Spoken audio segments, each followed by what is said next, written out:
Welcome back, everyone, to the deep dive. This time, we're really getting into something fascinating, I think. Complexity science. Yeah, it's an exciting field for sure. We've got excerpts from Complexity, The Emerging Science at the Edge of Order and Chaos Great book. by M. Mitchell Waldrop. And we're going to try to grapple with some pretty big questions, like why do dinosaurs rule for millions of years and then poof, they're gone? Right. Or how do simple things like, cells or traders on Wall Street end up creating something as complex as a brain or the stock market? It really is remarkable. I'm honestly still trying to wrap my head around all this, but luckily, we've got an expert here to help connect the dots. Well, I'll do my best. This field really is about those questions that slip through the cracks of, our traditional ways of thinking about science. Okay, so let's start with the basics then. What exactly is complexity? Yeah, I mean, a jumbo jet is complicated, but is it complex in the scientific sense? that's a great question. And the answer is probably not. It's not just about having lots of parts, a complex system. It's about how those parts interact. So you can have, a jumbo jet is built to a plan, but a complex system, like a forest. It's constantly in flux, responding to everything around it. It's dynamic. So it's less like a machine and more like a living, breathing, changing organism. Exactly. Think about like a flock of birds. Yeah. Each bird has its own sort of simple goal. Trying to avoid a predator, maybe. But together they create these stunning, intricate patterns of movement. That's the hallmark of a complex system. Yeah. Simple parts. Yeah. Complex behavior. The book mentions this economist, Brian Arthur, who really started to see that traditional economics, kind of the textbook stuff, Right. struggled to explain how the real world actually works. Yeah. What was he seeing that didn't quite fit in those models? Well, I think what Arthur really noticed was that the economy wasn't always about perfect logic or this perfect equilibrium, that the economists love to talk about. Yeah. It was about these historical accidents, like why VHS won over Betamax, Right. even though arguably Beta was the better technology. Interesting. They call this increasing returns. Them that has, gets. So early success breeds more success. You think about Silicon Valley. Yeah. Once it got a foothold, the talent and money just flowed in, making it even stronger. So it's not always survival of the fittest, but sometimes survival of the firstest. Precisely. And traditional economics really struggle to explain things like that. But it's one of the key insights from complexity science. And this is where the Santa Fe Institute comes in, right? Yes. A whole research institute built around these unconventional ideas. Yeah. It was the brainchild of George Cowan, who was a physicist. And he was deeply worried about nuclear war and environmental collapse. And he believed we needed a new way of thinking to tackle these really huge, complex issues. Yeah. And that was the genesis of the Santa Fe Institute, where scientists from all disciplines could come together and really try to wrestle with complexity. I can only imagine what those early days were like. You got physicists and anthropologists all in the same room. Did they even speak the same language? It certainly wasn't easy. I mean, the book talks about these early workshops. They just threw researchers from all these different fields together, each with their own jargon and perspectives. That sounds almost comical. So how did they start bridging that gap? Was there like a single aha moment? Not really a single moment, but I think a gradual realization. Yeah. They noticed that similar patterns were popping up in completely different systems, whether it was, ants building a colony or neurons connecting in the brain. It was all about, a multitude of individual agents interacting and creating something larger than themselves. So beneath the surface of all these seemingly different fields, there were these kind of universal principles of complexity just waiting to be discovered. And it's interesting because around the same time, a new tool was emerging that would really revolutionize the study of complexity, the computer. Oh, absolutely. And I can see how that would be crucial. You need something that can handle like the sheer number of variables and interactions in a complex system. Right. It's not something you can just scribble out on a chalkboard. No, you need a lot of computing power. Before computers, scientists were really limited to these very simplified equations. But with computers, they could build these incredible simulations, model the behavior of thousands, even millions of individual agents. Right. And watch how those systems evolved over time. It's like creating a virtual universe in the computer, and you get to run experiments. Exactly. To see how complexity unfolds. That's a great way to put it. And those early computer models, they yielded some really fascinating insights. Like what? Well, they showed how even simple rules, when repeated over and over, could generate incredible complexity. This makes me think of those fractal images where you have this simple equation Right. and it creates these endlessly intricate patterns. Was that something they were exploring at Santa Fe? Absolutely. Yeah. A classic example is John Conway's Game of Life. Yeah. Just a simple grid, Yeah. with a few basic rules about which cells live or die based on their neighbors. But from those simple rules, you get these incredibly complex, ever-changing patterns. Yeah. It's like a whole universe on a computer screen. Hmm. It really drives home the point that, complexity doesn't require complexity. Simple rules, under the right conditions, can create something truly remarkable. Yeah, that's a great insight. And it's just the beginning of the story. We're going to, next we can dive into how researchers started tackling the mysteries of adaptation and emergence Mhm. and how those ideas led to, really groundbreaking work in fields like artificial intelligence and all sorts of other areas. And those computer models, they were really revolutionary. But they also sort of raised this big question: how do complex systems actually learn and adapt? Sure. Right. It's one thing to simulate simple rules on a computer, but living systems, they're constantly evolving and changing, Yeah, right? exactly. Yeah. And that's where the work of John Holland becomes really crucial. He was fascinated by this idea of adaptation, not just in nature, but in artificial systems, too.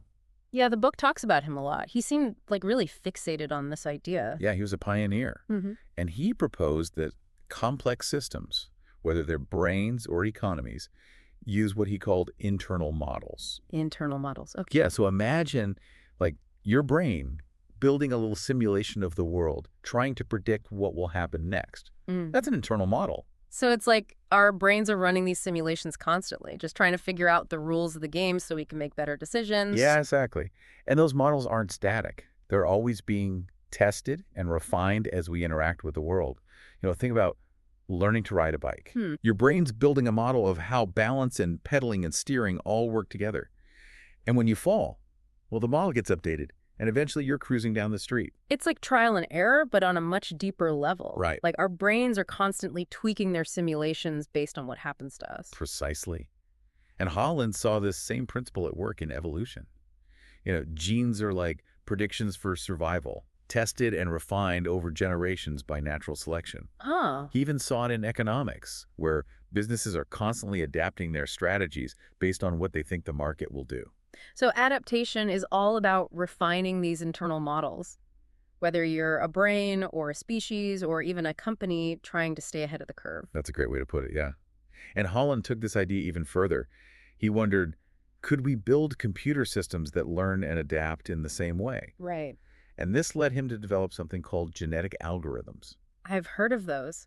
Aren't those like computer programs that evolve to solve problems? Exactly. So imagine you start with a bunch of random solutions to a problem, and then you let those solutions breed and mutate, with the best solutions being more likely to survive and reproduce. Okay. And over time, this process evolves solutions that are better and better at solving the problem. So it's evolution, but in the digital world. And are people actually using this to solve real-world problems? Absolutely. I mean, genetic algorithms are being used everywhere, designing antennas, optimizing financial portfolios, all sorts of things. It's a great example of how understanding complexity can actually lead to these really practical applications. Wow. So we've got these complex systems using internal models to adapt, but the book also goes into this idea of the edge of chaos. Yes. And it's honestly a bit of a mind-bending concept. It is, it is. And this is where Chris Langton comes in. He was a pioneer in the field of artificial life. Okay. And he was fascinated by how complexity seemed to thrive in this sweet spot between order and chaos. Okay, so let's break that down. What do we even mean by order and chaos in this context? All right, so think of like a perfectly ordered system, like a crystal. Mm-hmm. Stable, predictable, but not very adaptable. Mm-hmm. On the other hand, you got a chaotic system like a hurricane. It's full of energy, but unpredictable and destructive. Okay, so order is rigid, chaos is wild, and somewhere in between, there's this sweet spot where complexity can actually flourish. Exactly. And Langton explored this idea using cellular automata. Remember those grid-based computer models? Yeah. So he found that some rules led to these static patterns, others to pure chaos. But the most interesting behavior, the kind that actually resembled life, Uh-huh. emerged on the edge between those two extremes. So life needs a bit of both, like Yeah. enough stability to function, Yeah. but enough flexibility to Right. adapt. Too much order and you're frozen. Too much Wow. chaos and you fall apart. It's like finding that perfect balance. Precisely. And Langton called this the edge of chaos. And he believed it was a fundamental principle for the emergence of complex adaptive systems. And this really started to raise some even bigger questions. Well, like, if there's this sweet spot for complexity, are there, deeper laws that are governing it? Could there be like a second law of thermodynamics for complex systems? That's a big question. Did they find any answers? Well, the book talks about several really tantalizing ideas. Some researchers, like Stuart Kauffman, Okay. began to explore this concept of self-organization, the idea that complex systems might actually have this inherent drive to move towards greater complexity. Yeah, hold on. Are they saying that complexity isn't just a result of random chance, but it's like almost an inevitable outcome of how the universe works? That's a pretty radical idea. Yeah. And it gets even more mind-bending. Some researchers wondered if complexity itself might actually be increasing over time. Like on a cosmic scale. Yes! Whoa, so the universe isn't just expanding, it's actually becoming more complex as it goes. That's the idea. It really challenges our traditional view of a universe that's, slowly winding down towards disorder. This is blowing my mind. We've gone from flocks of birds to like self-organizing universes in just a few minutes. I mean, where do we even go from here? So we're contemplating a universe where complexity might be constantly on the rise. That's a pretty big shift from thinking of it as a clockwork universe. Is, yeah. This Stuart Kauffman, he seems like a pretty pivotal figure in all of this. Oh, he really is. I mean, Kaufman wasn't just trying to describe complex systems. He was searching for those underlying principles, like what drives them. Yeah. And his work on self-organization, it's pretty mind-blowing. He argued that, life itself might not be this incredible fluke, Uh-huh. but almost an inevitable outcome of how complex systems behave. It's got to happen. So if we could rewind the tape of evolution, he's saying life would pop up again. Yeah, essentially. Maybe in a different form. Yeah. But it would still emerge. And he points to this concept of autocatalysis. Okay, try to say that 3 times fast. I know, right? What is that? Think of it like a set of chemical reactions that create this feedback loop. Okay, Yeah. where each reaction produces the ingredients for the next one. So it's self-sustaining. Exactly, a self-sustaining system that can just grow and become more complex over time. So instead of this random lightning strike creating life out of nothing, Right. it's more like these simple reactions Yeah. nudged along by the laws of physics. Well, right. And eventually they kind of stumble onto life. Exactly. And, this ties back to the edge of chaos idea. Kauffman proposed that these complex systems, they might actually naturally evolve toward that sweet spot Right. between order and chaos, where these autocatalytic processes can really take off. It's almost like there's a drive towards greater complexity built into the universe itself. So it's not just that the edge of chaos is a nice place to be. It's like systems are pulled there by this self-organization principle. That's the idea, and it has some pretty huge implications. Like what? Well, it challenges our traditional understanding of the universe. That it's governed by entropy, their tendency towards disorder. What if there's a countervailing force? Yeah. Like a drive toward complexity that's just as fundamental. So we're not just winding down, we're winding up at the same time. Potentially. I mean, it really changes how we think about things. Okay, so if complexity is increasing, what does that even mean for the future?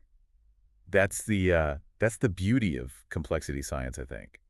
It doesn't give us easy answers. It gives us a whole new set of questions, a new way of looking at the world. Right. It reminds us that the universe isn't this static, predictable machine. It's this constantly evolving, emergent system. I love that phrase, emergent system. It's like the universe is this giant improv jazz band, always riffing on new themes. I love that. That's a great analogy.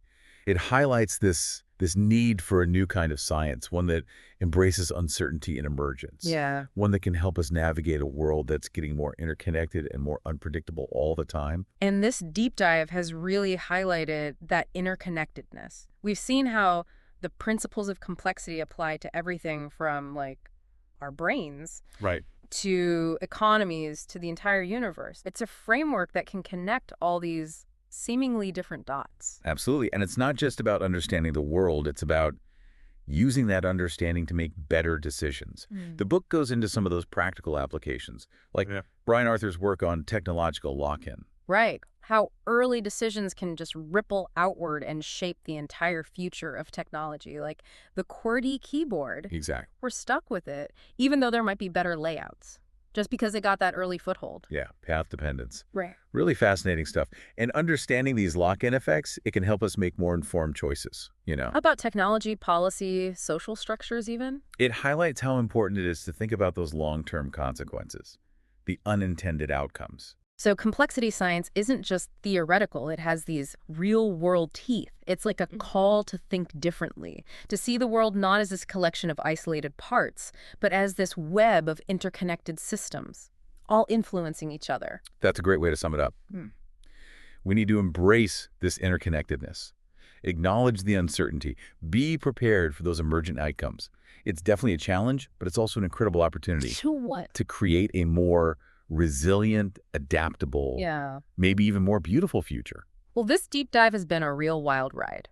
From the origins of life, to the evolution of technology, to the very nature of the universe. If you're feeling a little overwhelmed right now, that's okay.